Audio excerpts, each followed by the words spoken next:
Dobra jutro, ja sam Maki, ovo je Jere. A ja sam Žanko. Čekaj, dogovorili smo se da ti učiš. U današnju poučnu emisiju Učimo slova koja počinju na č i ć. majmo je to kompjuterski ubacujemo.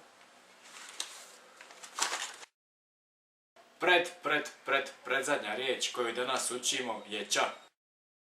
Često ili uvijek se koristi uz riječi idem, ajmo ili ajde, ča. Dobro, mater me doma onako na palačinke napravi.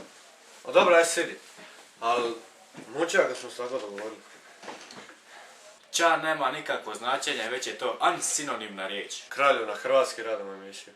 Uglavnom, riječ ča nema nikakvo značenje. Znači da bez sinonima, znači da je ansinonimna. Dobra, aj. Druga riječ koju ćemo večeras naučiti je čača. Men čača čepija čiro po čelu. Zato jesi ispao tako bistar. Riječ čača dolazi iz hrvatske riječi otac, što znači tata. Naime, u izravnom dijalogu s ocem ga nikad nećemo oslovljavati sa čača. Čača ćemo najčešće koristiti pri opisivanju. Krajolika! Ne, nego kada opisujemo svoga tatu. Treća riječ koju večeras učimo je čakula. Znači sad ćemo opet početi krenut, jer evo sad poslije dva smo kroz ostavljati. Razumiješ? Znaš što ti još nisam sam si? Trofej koji dođe na plot. Trofej na plot, već je sve pravo. I uglavnom, sam sam. Znači moj dida, ja dođe prvi nisam nikako neće vidjeti. Uglavnom, aj sad ti još sve pravo. A vidiš, moj tata čekaj. A to je dobro, to je čekaj. Ne, nije bitno, a sad želim da se ti zadnju pričat sekundu zadari. Dok ti sad ja pričam pak ti počneš se posljednji. A što ti sad ja pričam, više ne sam i ne javiš. Dosta!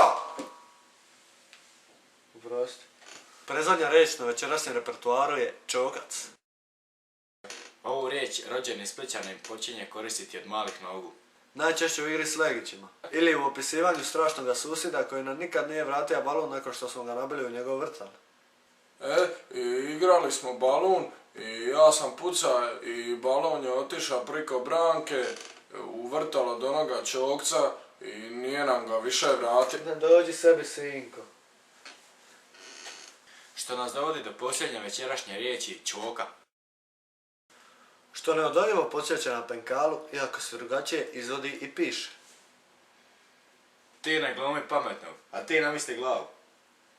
Evo, ovo je čvoka, a ovo je penkala. Hvala što ste bili s nama. Budite i sljedeći put kada ćemo učiti slovo D. Bok!